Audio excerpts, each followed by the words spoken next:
maybe you're here with us in the building and you stepped into this lobby and you saw all the amazing decorations that we're doing right now for VBS. Maybe you're at home joining us on the live stream. I just want to say welcome. My name is Donica. I am here with my really good friend, Rachel. Rachel is our women's ministry leader and just really such a blessing to our team. Rachel, can you tell us a little bit about yourself? Absolutely. My name is Rachel. I'm a pastor's kid, grew up in this wonderful denomination. And as I have moved within my own space and my own relationship with God, I felt like I was called. Our previous director, Janelle, met me. We spoke, we prayed, and I really felt God was leading me to take on this ministry. So I am here at Crosswalk, pouring in to women's, doing what God has called me to do, because I know that if I emulate leadership to my children, they will become leaders, and this process will go on and on. So that's super I'm here, powerful. Yeah. Excited, and I love leading. One thing that's really cool about the people that work here, we kind of put our foot into a lot of different things. We do. And these decorations, so beautiful, so stunning. I know there's a lot of kids here that are looking at human-sized ants climbing up and down the wall. I'm trying to tell people who are on live stream, we have butterflies hanging from the ceiling, caterpillars on the wall. I mean, just a massive setup of these oversized bugs, because our theme for VBS is magnified. That's right. You are an artist. You have poured into this. Tell me how. Well, we have a full team of amazing artists here at Crosswalk. I just happen to be one of them that was like, absolutely, I will do it, whatever you want me to do. So I have painted grass. I have, 50 some odd pieces of grass. Mm-hmm. I have made giant cookies and overly life-size apple cores and watermelon wedges. Whatever they asked, we've done, because we are so excited this next week to really offer up a really wonderful space for kids to come to experience God, to magnify in their own lives what Jesus can be to them. So. And I know it's not just a giant cookie. I know the thought process that went into it to prepare the right colors of the cookie. Is this what a chocolate chip looks like? Yeah. The process of what you have done to decorate and be involved with VBS has been incredible. Not only are you an artist behind the scenes working tirelessly, you're also leading. Absolutely. I love VBS. I love teaching. I will be taking on the second and third graders, so pray for me. No, but it is so much fun. This is my third year of teaching. Absolutely love it. Cannot wait to see all the kids that will show up. So if you haven't signed up, oh my goodness, I hope you guys come. It is going to be an amazing experience. We still have spots. Lauren Turpin, our kids director, has let me know. Please sign up if you are interested, if your kid wants to be a part of this. Yes. But also, we have volunteers. Your daughter is how old? Yeah, my daughter is 12. Mm-hmm. And she also gets to be involved. Absolutely. She's going to be in my class helping this year. So she's going to move from being there to experience, but being there to lead. So I cannot wait. It's going to be exciting. And again, a big part of what we do as moms is teach our children about leadership. That's right. Here, especially at Crosswalk. And I think it's really cool that you get to work with her. And volunteers of all ages, if you think you can't be involved. Yes. Look. Yeah. It's awesome. We have a really exciting week. I really am so excited about, again, watching these kids' faces as they walk in and they just pretend to shriek. I know. It's so fun. Yeah, I cannot wait. Awesome. All right. I do want to say one final thing. We really appreciate you as our women's ministry leader. If you are here today and you need that community, how can people get a hold of you? Absolutely. You can get on our Crosswalk app. You can go underneath our leadership area, find women's, get on there and join, or you can go on Facebook. Yeah. We've got a women's Facebook that offers up a lot of what's going on for the year, and you can sign up and join. It's great. Thank you so much, Absolutely. Rachel. Pastor Dave is back for our campus week. Here's what's coming up next.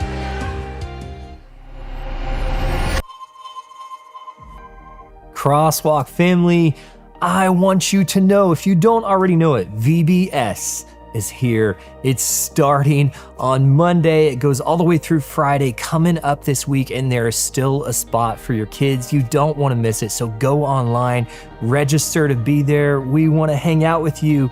It's going to be an amazing time learning about Jesus, so go sign up online. Also, you've heard us talk about this for quite a while, and we're going to keep talking about it, our Make Room campaign. This is a critical time for us right now as we are trying to still raise enough funds for phase 1 that we would love to be able to start this fall. There's so much information to this, and I can't cover it all in this video, so I want to invite you to go to makeroomcampaign.com to learn all about why this campaign is important, where we are at financially, and how you can financially support us in that. Go check it out. Church, we're so glad you're here. Whether you're at home, whether you're in the room, today you are in the right place. We're going to worship together. We're so glad you're here.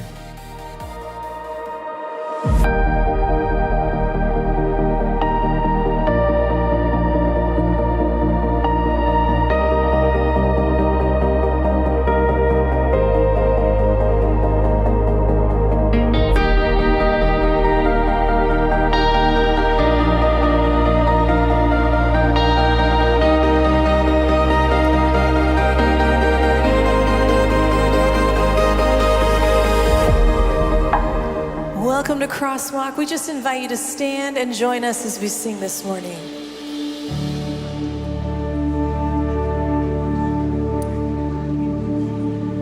Jesus, my healing, I will reach for your hand, my great physician. Death is not how it ends.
You spoke, there was light.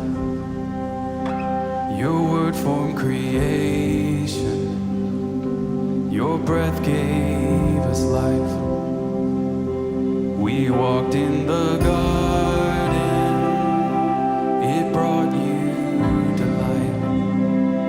How you love to be with us. We were fully alive. You have always been. You will always be.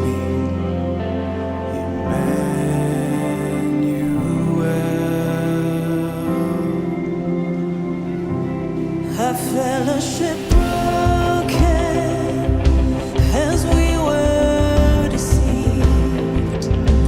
The joy of the garden was now out of reach, but you chose to pursue us, 'cause you long for us still, and you did not forsake us, and you never will. You have always been, you will always be Emmanuel.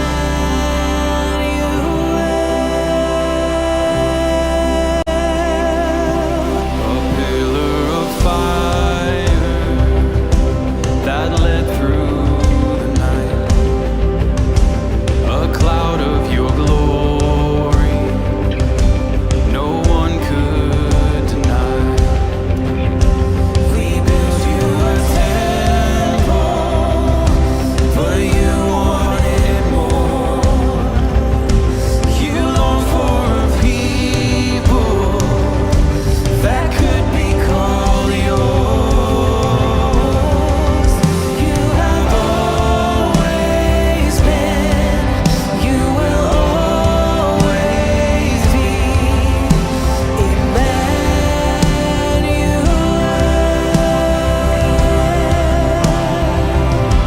And then in the silence, the Word became flesh. Our God dwelt among us, and you gave us your best, 'cause you offered communion, you gave of your life, you rose up in victory, and healed the divine. You have always been, you will always be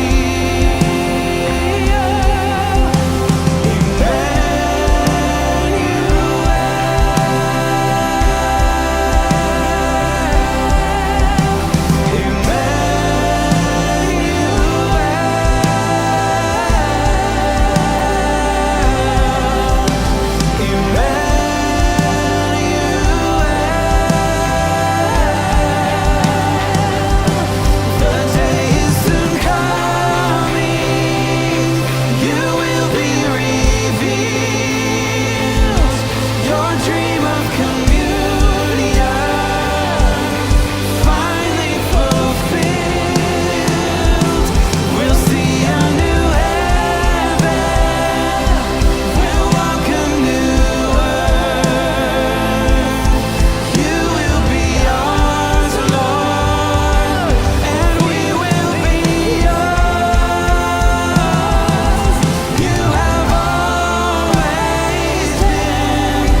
with your spirit, a promise of love, a blessed assurance of what is to come.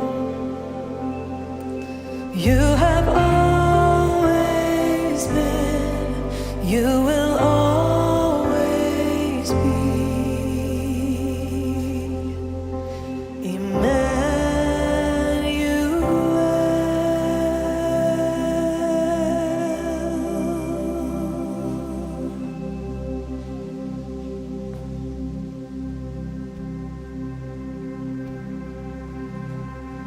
How I long to breathe the air of heaven, where pain is gone and mercy fills the streets. To look upon the one who bled to save me and walk with him for all eternity. There will be a day when all will bow before him. There will be a day when death will be no more. Standing face to face with he who died and rose again. Holy, holy is the Lord.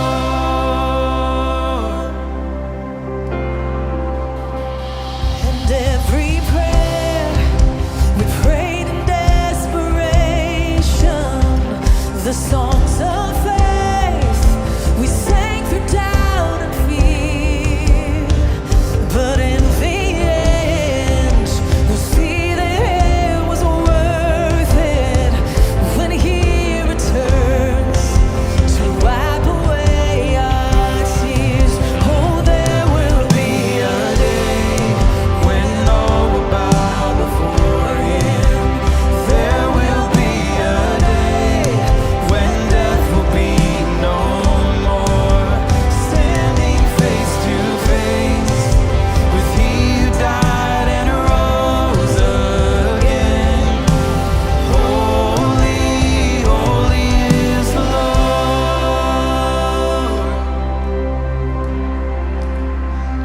And on that day, we join the resurrection and stand beside the heroes of the faith. With one voice, 1,000 generations sing, worthy is the Lamb who was slain. That day we join the resurrection and stand beside the heroes of the faith. With one voice, 1,000 generations sing, worthy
And holy, holy, holy, holy, holy, holy, holy, holy, holy is the Lord. He is holy. Sing.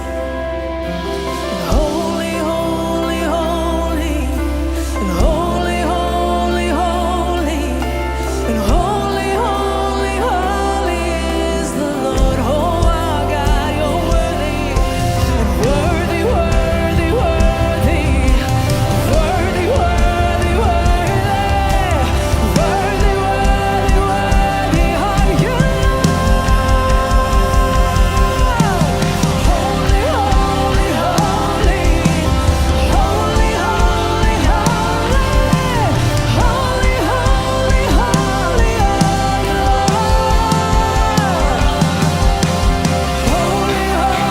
holy, holy, holy are you, holy, holy, holy, holy, holy, holy, holy, holy, holy is the Lord. Oh yes, oh yes. Holy, holy, holy, holy, holy, holy, holy, holy, holy are you.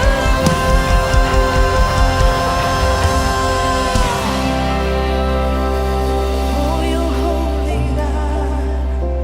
Even the rocks cry out, you're holy, God. Father God, you are worthy of every moment of our honor, every moment of our worship. You are worthy. You are faithful.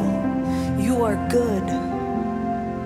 Father, we just worship you this morning in your holy and your precious name. Amen.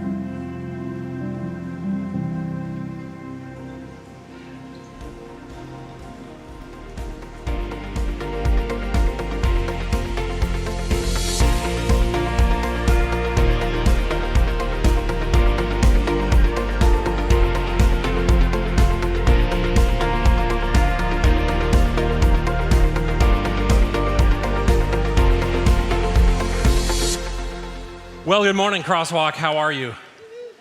It's good to be together. If this is your first time here, welcome. We're so glad that you are here. Where's Lauren? Did I see her? There she is. Good. Welcome. Anyway, just kind of self-congratulating that I could remember Lauren's name right this second, and so I just did that. But I am Pastor Dave Ferguson, the lead pastor right here in Chattanooga. If this is your first time here, we hope you feel at home, that it won't be your last time. Welcome to our family. If you're watching online, we are delighted that you are joining us right now. This is a campus week. I've got a couple of things I want to share. First of all, for those of you that are regularly here, congratulations on navigating the change in the seating. You've done very well. You seem to be generally happy about everything. And if you are wondering why, what is going on here? Trees and caterpillars and big ants on the wall. We are just about to enter into our VBS week. And if you didn't know that and you have a young person the right ages to get involved in that, there still is just a tiny sliver of room, but please register for that. We'd love to take care of you and spend time with Jesus with your young people this week. And so that's kind of what's going on here. And it allows me to get uncomfortably close to you. So this is, it really shrunk the splash zone. So you did a wise move and sat in the second row today. But it is a great day to be here. Campus Week, for those of you not familiar, is a week between a series that just ended and one that's about to begin next week. And you might not even realize it, but we have a network of campuses that are all connected together through our teaching series and so on. So Campus Week means we're kind of just on our own doing this. I would like to just even mention, while we have campuses, Crosswalk campuses, that dot the North America, there is a campus in Jakarta, there's a campus in Melbourne, and we are welcoming pretty newly here a campus in Frankfurt, Germany. So as you're traveling around, you're going on vacation, you're doing things to Portland, pay attention, because there's possibly a Crosswalk campus where you're headed that you could check in there and participate with them. Earlier today in our first service, please let me introduce you to Mara. Mara was baptized in our first service, and I just always, yes. I always want to highlight this because we're a big family together, and whether you're here at the first service or the second service, Mara often serves people in our lobby, and her journey with Jesus, celebrating her commitment to him, his commitment to her, and just making plain too that Crosswalk is her family, her home. And so we want to be that for her as well. And every time we have a baptism, even though it was in the other service, it makes me want to say this. There are all sorts of places in our journey with Jesus represented around this room. And if you are in a point of your journey with him that you would love somebody to talk to, maybe you're perceiving that he is calling you to a commitment, or you just don't know what to do with it, for whatever reason, feel free to reach out. It's my favorite thing. Had a couple of them this last week, opportunities to go out for coffee or go out for a meal and sit and talk about what God's doing in your life and how we can be a part of it. So my card is on a table below the next steps signage just before you leave. Snap off a picture of it, grab one, reach out. It'd make my day. All right, so we are jumping into a story of Scripture today. Before launching, next week we launch a series called Missio Dei. I don't know how many of you are Latin literate, but that really, the Latin for the mission of God. The mission of God. And it's possible that you, like me, that we at times shrink down God's mission to simply be about me. But there's something big he is up to. And the great news, it's my identity finds itself in him. He calls me into his mission. And so we're going to be exploring what God is up to and how he calls us in the course of that series. Today, a short story about faith. We'll dig around in 2 Kings chapter 4. I remember this story as a little child, one that I really enjoyed and enjoy today. First verse of 2 Kings chapter 4. One day, the widow of a member of the group of prophets came to Elisha and cried out, "My husband who served you is dead." And he feared the Lord. But now, a creditor has come, threatening to take my 2 sons as slaves. One day, a widow. Now, what you need to understand before we go any further is, this little story, 7 verses, is sandwiched between a couple of kind of big deal stories. The one in chapter 3 of 2 Kings involves the kings of Judah and Israel, and they're together with another king of Edom, and there are 4 kings, 3 countries against 1 country. They transition their way. They're trying to figure out a good way to defend themselves, to attack. They go through the desert. They're actually now in a problem because they don't have enough water, and they're going to die out in the desert, and so they turn to the prophet. So what Elisha does in chapter 3 changes the history of 4 different countries. Dealing with kings and nations is a big deal. It's it's newsworthy. By the time you get to the second half of chapter 4, Elisha does a miracle, saving the life of, raising back to life, the son, a miracle baby, of a very wealthy family. Another possible good news story. Wedged in between the interactions with a big donor and kings is a story about a widow. And I don't know if you've arrived here wondering if you're important enough for Jesus to show up in your story. I think today's story screams out. He came here to see you. I love that wedged in between those other two big deal stories is this one that would be easy to skip over. One day, a widow. In that day and age, a woman doesn't have the rights that a man does, can't hold property, is going to struggle when her husband dies. Thank goodness she has 2 sons, except that there is a debt hanging over her, and in that day and age, it could be that her sons would be indentured, would become slaves, and she would be alone. It'd be, the end for her, right? Now, here's something I know. That while there could be somebody here who is widowed, that word doesn't naturally translate to all of our lives, and yet there's not a person in this room that doesn't struggle with some deficit in your life. Sometimes it's the thing we know we really need to get to, but we just don't feel like we have time. For others of us, it's a habit that we have just pledged ourselves to overcoming, and we can't seem to get untangled from it. For somebody else, they feel alone, and as much as they wanted a relationship, they were denied that at every turn, and it doesn't look like there will ever be companionship for them. Somebody else has a child or children, and things were going swimmingly, wonderfully. In fact, they were the expert, the person who shows up in your home and tells you what you should be doing with your kids because they've got so much success going on in their lives, and then suddenly something changes, it happens, and they don't even understand, how did these monsters get into my place? And they're not sure what to do. A marriage that feels like it's breaking. A sense of spiritual emptiness. It could be financial, or maybe it's the job you feel like you deserve. You're qualified. Why is it that they seem to always be the one to find success and not you?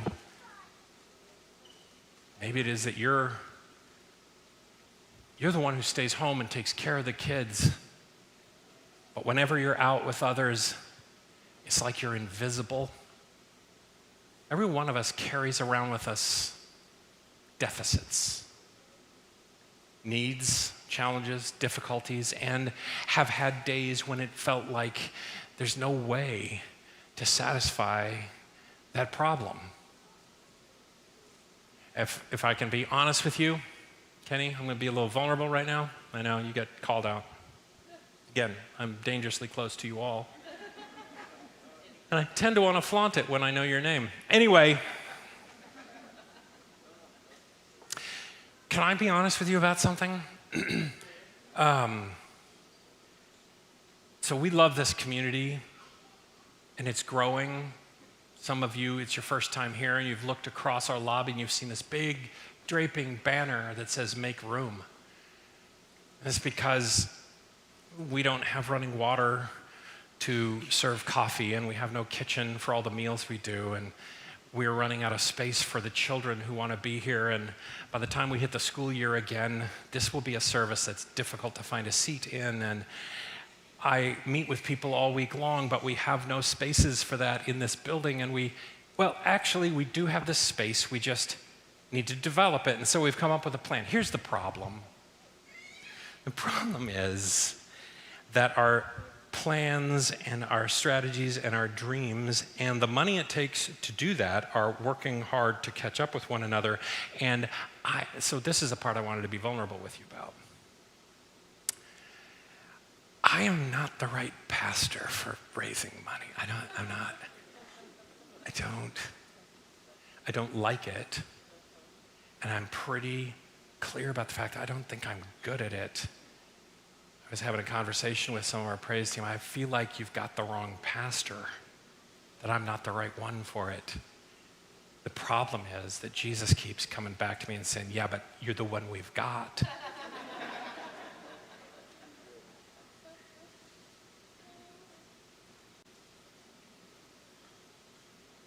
every one of us are involved in something, from our families to our business, our jobs to our faith community, the relationships that are close and those that are just starting. And we experience these deficits, and we are today the widow who shows up. One day, a widow. So before you stiff arm or keep at a distance what God has to tell us through this story, I encourage you to consider. We're the widow. So one day, the widow of a member of the group of prophets came to Elisha and cried out. Now, in most of our translations, it will say a widow of a member of the sons of the prophets. Here's what that is. So a prophet would rise up in Israel, often surrounding a moment in time that the people of God have been leaning away, turning away, sometimes thinking they're not really even turning away. What we're doing is we're adding to. We now are not just a worshiper of Yahweh, we also include some Baal worship or maybe something else. Isn't it always possible, always true? Christians today, us, we often add some little God to the big God. Scattered around our neighborhoods or our yards or our homes, there will be our own little bits of idolatry. And in those moments, God almost always would raise up a prophet, and it might have been Elijah or one of his disciples today in this story, Elisha. And then as this ministry of Elisha takes place, other individuals would along the way decide, you know what, I feel called as a follower. Can I follow in your footsteps? Can I be a disciple of you? Can I be involved in this kind of ministry? And so sons of the prophets were individuals who identified themselves as disciples of the prophet, Elisha. So this is somebody who, with a young family, possibly 2 boys and a wife, and they probably prayed over it, had the conversation. I feel called to this. We are people of Yahweh, and I feel called to reach out, to lead out, to get involved in this way. And she will say, you know, my husband who served you, now dead, you know him well. You know he feared God. You know he gave up so much to pursue the cause. But now he's dead. And not only that, but he's left debt that is crushing and crippling, and we can't get out from under it. And now my sons are quite likely going to be indentured. So a couple of things about this. One, in the Hebrew culture at that time, debt was not looked highly upon. You would try everything. You shouldn't get into debt. It was a part of the culture.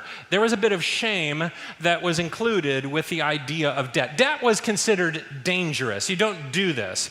Part of the law was if you are in the kind of debt that you cannot repay, and especially if it can be proven you're not likely to ever be able to repay it, like this woman was not going to be able to repay it, then one of the legal possibilities was that she or her sons could be sold into slavery, could be taken into slavery, indentured to pay this off.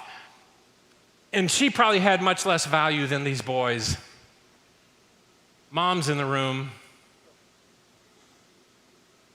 Here's what I know about moms. Come for them at your own risk. But it's a whole different thing to come for one of the children. We hope Dad is there because he will speak gruffly and kind of fill the door frame a little bit. But Mom, look out, because she will take you out fully justified. Dad may feel like he needs to apologize. Mom thinks you already know what's about to happen to you. You brought this on yourself. And so the boys, You get it, right? Hopefully, her marriage was filled with love, but she's lost that. Hopefully, the companionship was meaningful, but it's gone. She had a certain trajectory for being a mom in a good marriage with 2 boys, but that has been ended. And now the debt that maybe they got into specifically because he decided to follow the prophet is crushing. And it's going to take away the one thing she has left, her boys. There is a little silver lining for them, whether she will survive long enough to see it or not. And that is that a part of the Jewish law is that you can indenture to pay off debt, not that they will earn the debt back, but here's what comes implicit in this Jewish culture is that in 6 years, after 6 years of service as a slave, they are free. So they will have a future that will not look great for a time, but they can see the ray at the end that she may not be able to see. And so she does the one thing she can think of to do, and she goes to the prophet and says, look, I've got nothing. My boys are going to become slaves. And he says, what can I do to help? So this language on the screen, what can I do to help? Tone makes all the difference in the world, doesn't it? Yeah, you could say it. What can I do to help? Right? Very different than what can I do to help? Crosswalk. Tone matters. Tone can be communicated through the eyes. Tone is shifted and shaped by the smile. Tone is seen when it's not even you, but you see a hug across the lobby. Tone has warmth, and tone communicates care, and tone signals family. We can say love well as a taunt or as a scold. Or we can say it as an offering of warmth. It makes a difference what the tone is. She comes to Elisha hoping he can fix it. And we do this all the time. We go to God asking him to fix it. Can you change it? I wish I had a life partner. Can you fix that? I feel left to the side. Can you fix it? My children are going through some disciplinary problems. Can you fix it? My business, I've leveraged everything and now it's at risk. And can you fix it? My community, my faith community, I'm not sure I even like the music. Can you fix it, Jesus?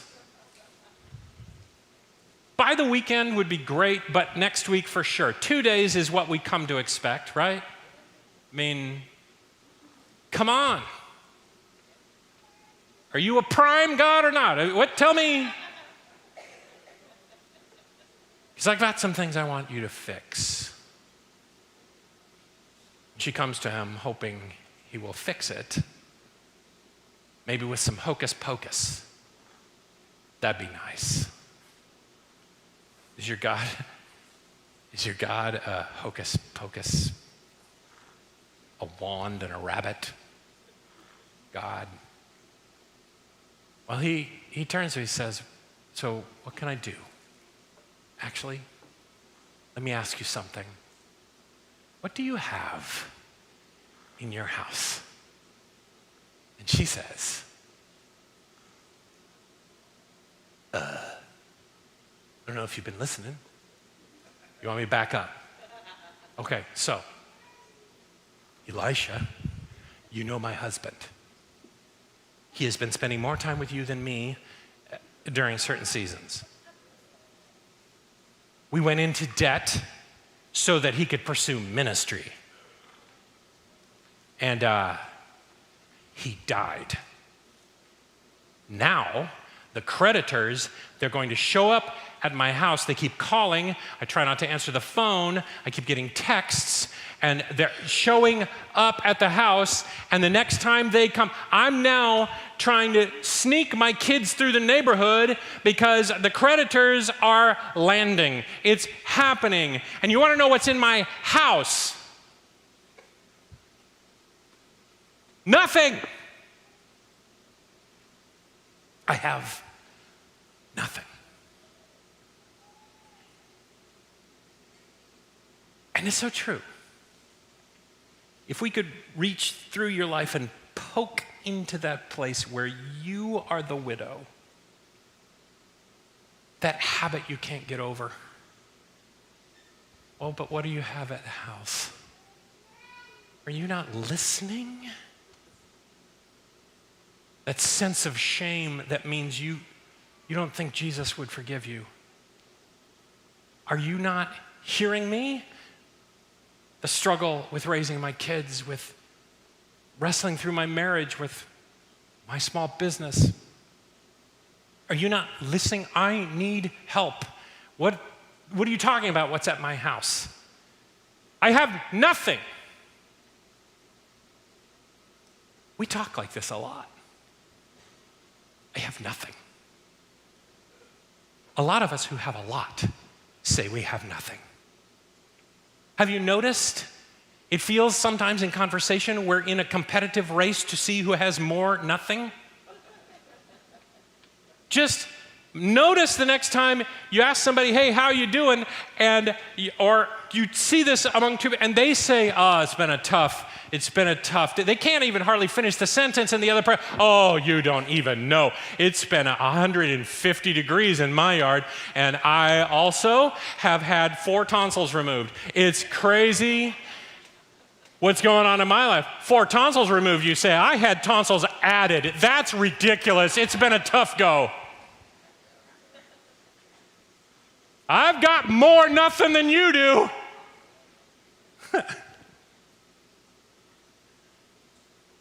What do you have? I have nothing. Last night, I was thinking about two sentences that I had written as we were sending an email out, and it started to bother me. Now, you need to understand, I wrote these. This is me, not the family I'm about to tell you the story of. Some of you got this email last evening because of a family that's going through something in our community. They're part of our community. Hunter and Areli Shirk, we met them, Carolyn and I, over a meal before they were married, as we were talking about their soon-to-come marriage, and they become a part of our church family, and over a couple of years become pregnant, looking forward to a little girl born in the middle of last week, little Ella. What a celebration. 5 days later, on Sunday, in the middle of a weather event, there's a lightning strike that sets their apartment complex on fire.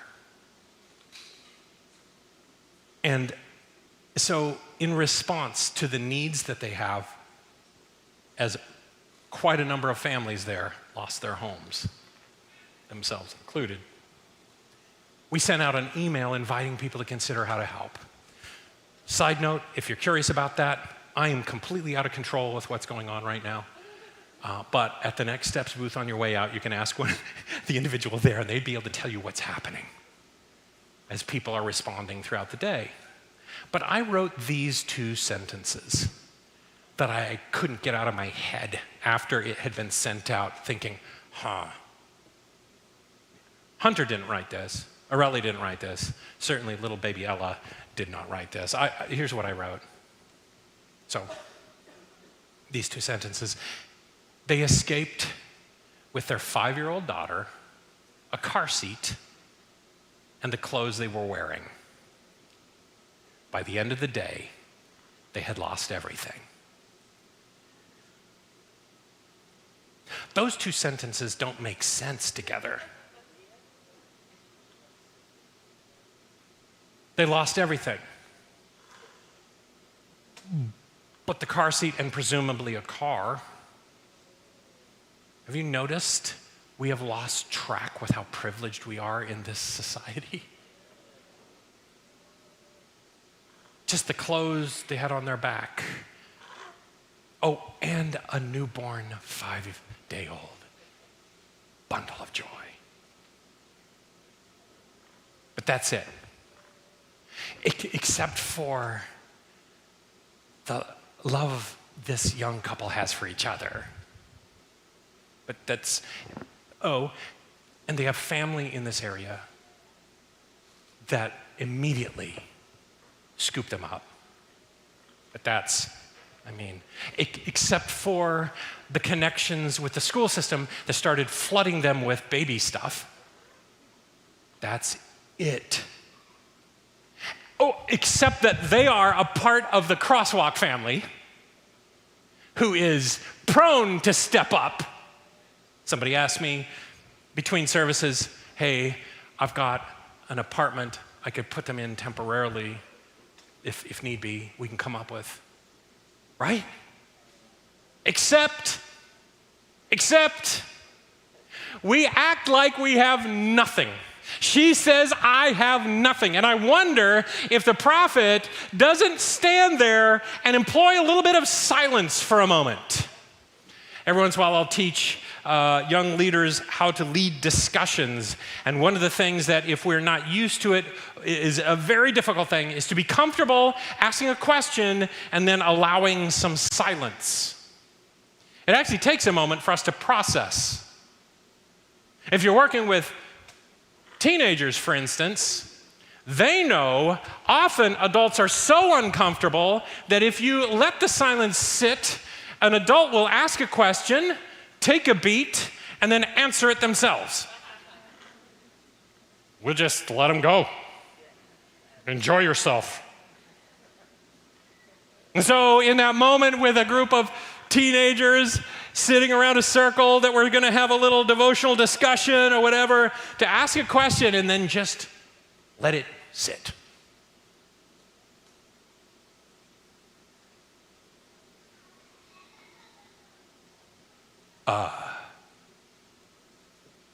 Pastor Dave,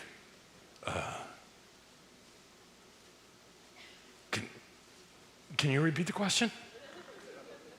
As if to say, I didn't realize we were actually answering them. I didn't know that was what we were doing. Because silence has a way, kind of creates a little, I don't know that there are chemical reactions in our psyche, but you know. Does Elisha do that?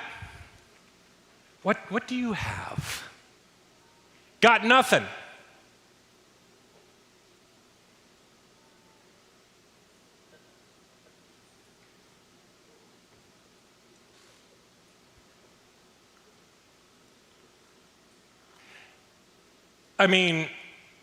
Except I've got a flask of oil at home. Many of our translations, the original Hebrew suggests it is a tiny, tiny amount of oil. Maybe she doesn't bring it up because it is all that is left that will mean they can have supper and then it's over. That's all I've got. I don't have anything except the bed that I sleep on. I don't have anything except the goodwill of my neighbors. I don't have anything. I got nothing. I wonder how often I tell God, I've got nothing. I don't have it. I'm not the pastor for this moment. I got nothing. I wonder how long God wants the silence to sit. I do have some passion. I've got passion. I've got passion for this community, and I'm not prone to just give up. How about that? Is that what do you have? It is fascinating how quickly we label our something nothing. And Jesus is saying, I just want you to open up your hands with your little something you call nothing, and let me do something even bigger with it. Nothing except. See, you gotta admit to yourself, we serve the God of the nothing except, right? Hey, so these 15,000 people have been listening to me preach, Jesus says, here on the side of this hill, and they're now famished, they're hungry. We should do something about that. Good one, Jesus. No, what, do we have any food? We've got nothing.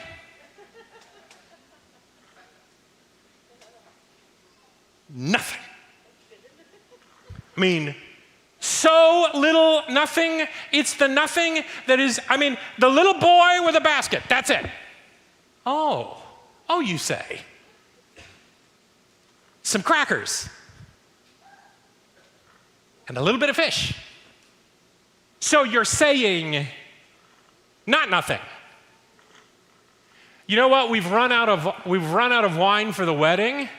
And it's a disaster. It's going to bring shame on the family. The party's going to stop. It's terrible, Jesus. Well, what do you have? Nothing. We got nothing. We're out. I'll back it up. We have no wine. All we have are these pots of water. Oh, so you're saying not nothing. Not nothing. Start pouring the water. Because by the time it lands, it'll be wine. What do you have? No one to fight the giant. No one. We got this. We got this runt of a kid who won't shut up about it. We got nothing. What do we got? Hey, look, God, I know you want me to go and help free your people from Egypt. I don't know if you understand. I am actually less than nothing. It's not that I have no reputation there. I have a bad reputation there. I will probably be wanted for murder when I find my way across the border. I don't remember the language. I don't have the interest hardly in those people. I have nothing. Hey, Moses. What is that in your hand? What do you have? What do you have that you are calling nothing?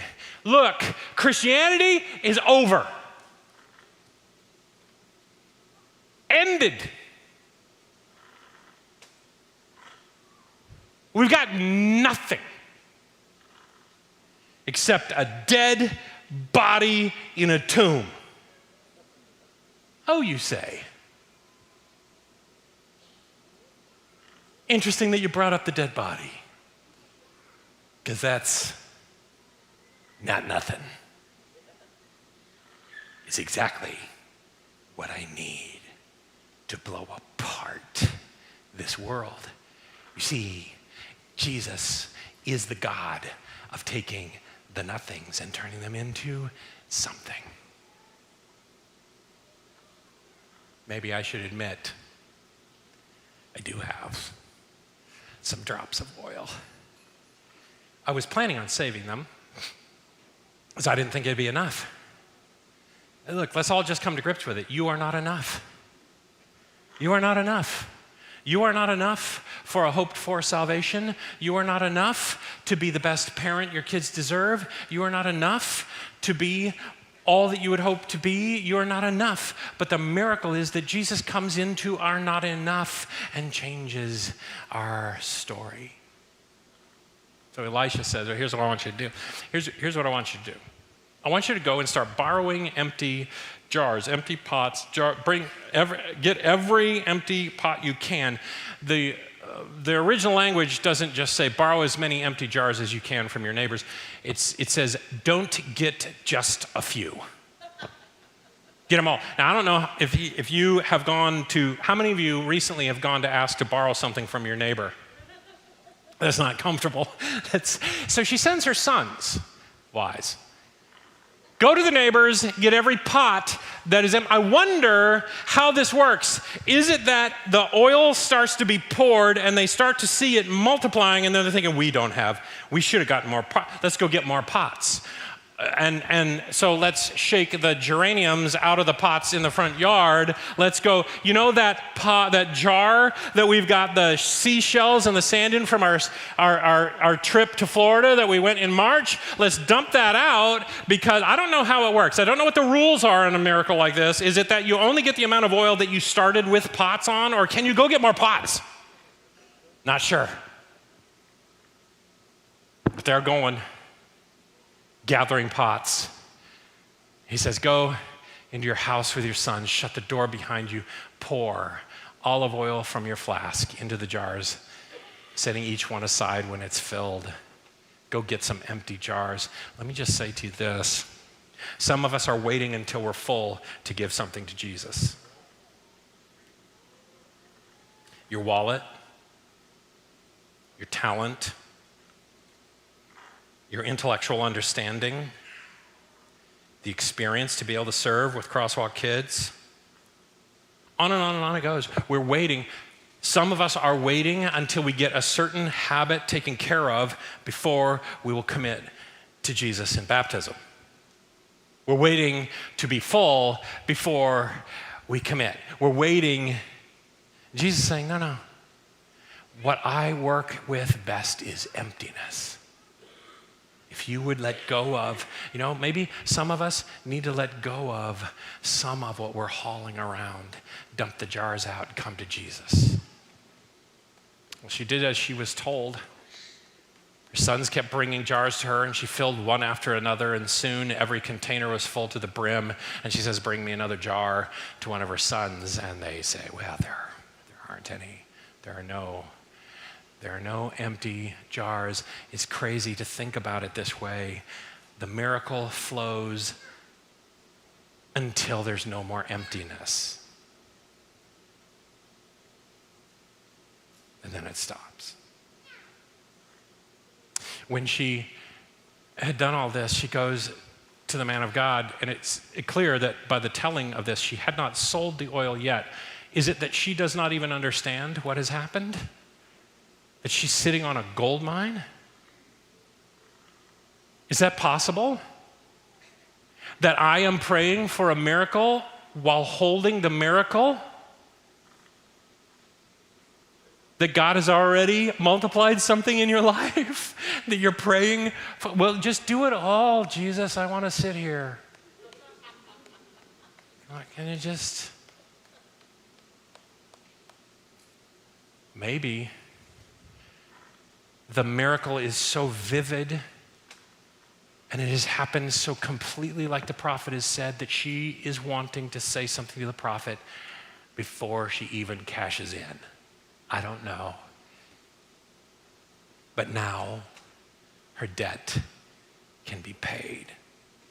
Before we leave, I'd like to highlight just a couple of principles, lessons from this story that call out to your life and to mine, a couple of lessons of faith. And the first one is that our something is not nothing. We need to stop pretending we have nothing to give to Jesus.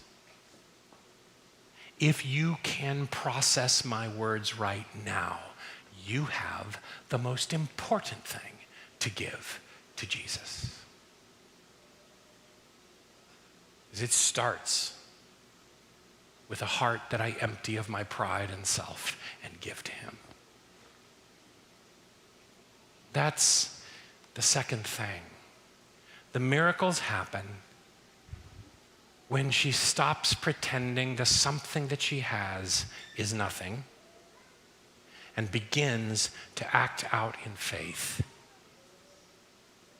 Some of us want a faith that happens over there and we just watch it.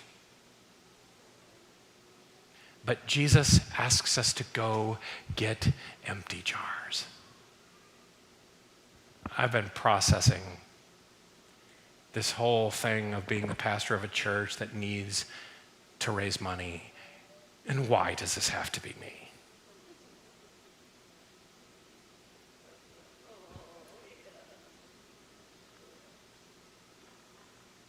I can't help but wonder if I'm supposed to go out to more neighbors and ask for empty jars somehow.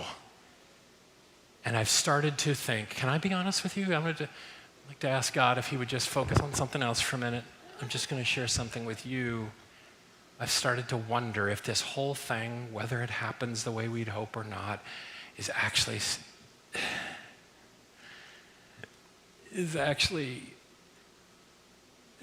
to grow my faith. Which, can I tell you, I was really happy with my faith growth pace before. And I'd like to vote. Could we vote on a slower pace? In fact, I'd like to vote some of you in. Share the pace. But I have to admit, I'm one of the widows prone to saying, my something is nothing. And maybe what Jesus needs is more volunteering of my empty spaces. I love this from Paul, who writes this, for God who said, let light shine out of the darkness. I love this because you might not even recognize it or realize it, but Paul here is quoting from Genesis chapter 1. He is saying, the God who stepped into nothing and spoke, and light appeared, and it triggers in the minds of the readers that understand Genesis 1, you start seeing everything that ends up happening, all the way down to the big ants that crawl down the wall. That Jesus speaks, and nothing becomes something. And he gave this light that he spoke into existence a metaphor. He gave it to us to be put in the empty space of our heart. This glory of God in the face of Jesus. And then the verse you probably are somewhat acquainted with. But we have this treasure in jars of clay. Paul is saying, yeah, if you look at what my heart is to hold this light, it is a ridiculous juxtaposition. It's a cracked, some of our versions use the word vessel. It's like you can't even hardly hold water, let alone light. But we have, this is what we have. This is it. We can't say it's nothing. This is an empty, so you can put it in here. Jesus. And it is the all-surpassing power of God that is not from you or me. Finally, this. The miracle won't happen if she doesn't pour the oil. It's all waiting. I wonder how many miracles I have missed because I didn't pour out. I wonder how much encouragement I would have experienced in my life if I had been willing to pour encouragement out before I felt like I'd received all the encouragement I deserved. I wonder how my expertise could grow, how your expertise could grow by pouring out your time and your passion even before you know all the answers. I wonder how often I have waited until I could afford to give to God and missed what happens when you pour what you have. The disciples go to Jesus and they say, hey, look, we've been watching you, crazy stuff, just honestly, and we've come back with the conclusion we don't have enough faith. Can you give us more faith? Can you increase our faith? We want more faith. I've been to enough places where we've knelt and prayed, give us more faith. And Jesus says, actually, let me think of the smallest thing I can come up with. Can you see what's on my finger? You can't see what's on it's a mustard seed. It's so small you would not be able to see it on my finger. It's right. No, it's not. I didn't put one on. But yes, it is. No, it's not. You wouldn't know. Jesus says if you have faith that size, You don't need more faith, Jesus is saying. I'm coming up with the smallest thing I can come up with. If you have faith the size of an atomic particle, if you have any faith and you choose to pour it out, then mountains can be moved. It's not about more, it's about pouring it. Pour out. Pour out that thing that you've called nothing. Yeah, but I don't deserve salvation. Yep. Yeah, there you go. Check. Correct. Jesus isn't waiting till you deserve it. Pour your commitment out. But she's not being nice to me. Pour it out. I didn't get what I feel like I deserve. Pour it out. We compare our nothing to their nothing and try to make a contest out of more nothing. And Jesus says, what you have, and you have, you do have, you do have. Pour it out, pour it out. And so it's perfect, as we close this time, it's perfect that we would end by praising God. Because someone in here does not feel like they have praise to give to Jesus because of what's happened. You lost your apartment, it burned down. You're the widow. You've watched people get hugs across the lobby and you're alone. Pour out your praise, and He will multiply it across your life. I don't know what the miracle is that you need today. I just know this. Jesus is here, and He breathes miracles. So pour it out. Pour it out. Father, you see each one of us, you know. You know all about our nothingness. You know about our deficits, our deficiencies, our challenges, our worries, our habits, our shame. Would you step into this moment? Meet us here, heal us here, grow us here. But we're not going to wait till you do it all. We're going to pour out now. So we'll pour out our praise in your name. Would you stand as we sing?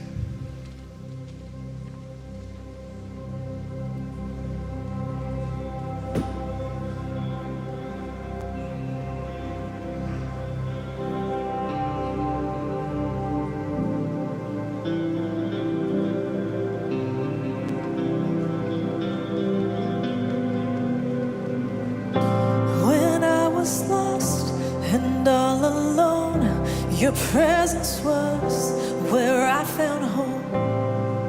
You were there and you're here right now. In every high and every low, you never left me without hope. You were good and you're good right now.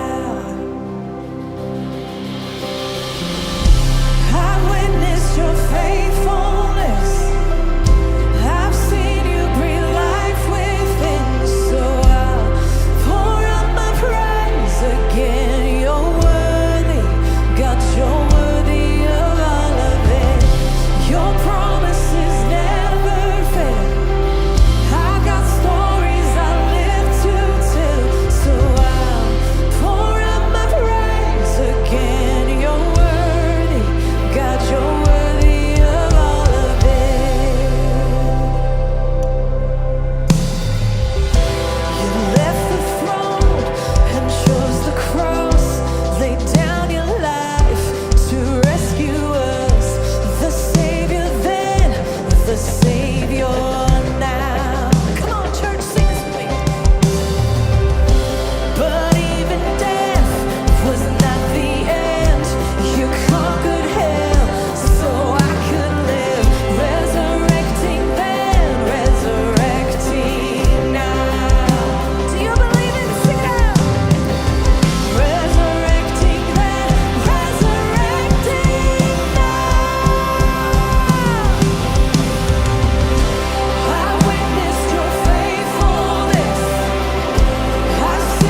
I am so glad you are here today.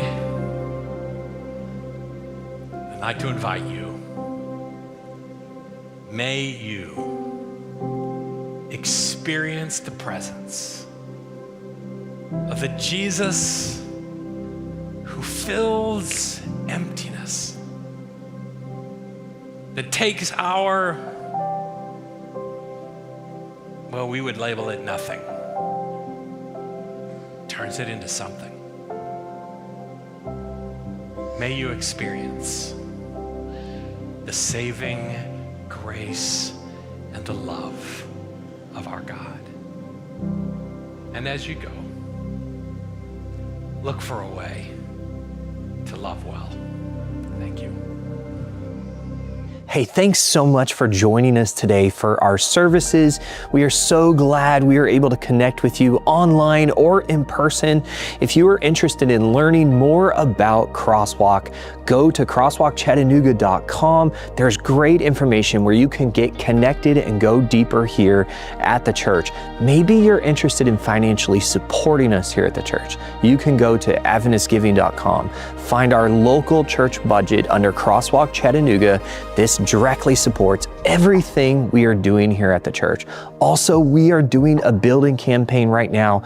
Go to makeroomcampaign.com. You'll learn all about the amazing things happening there, and you can directly support us financially as well. Can't wait to see you next week.